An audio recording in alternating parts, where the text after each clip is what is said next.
Now, if we're going to be honest, and I write this in the book as well, one of the main reasons the Democratic Party lost the presidential election last year is because they were not progressive enough.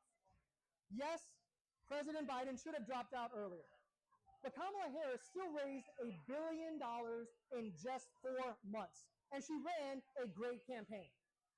The problem is the Democratic establishment still chooses fundraising over grassroots campaigning and still shies away from issues that millions of voters care about and want and need.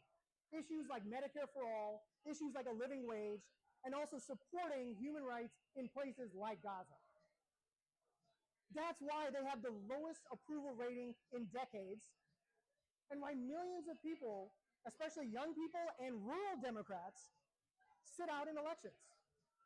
Where only 20% on average vote in local elections, and only about 40 to 45% vote in national elections, year after year. This has been a prevailing issue.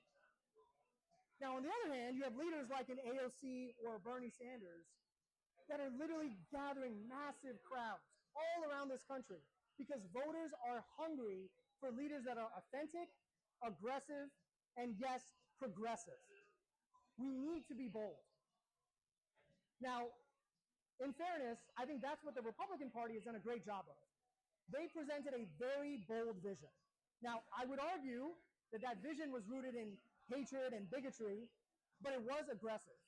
And I think Democrats need to be doing the same thing. Present a very aggressive and bold vision, but one rooted in equity and progress.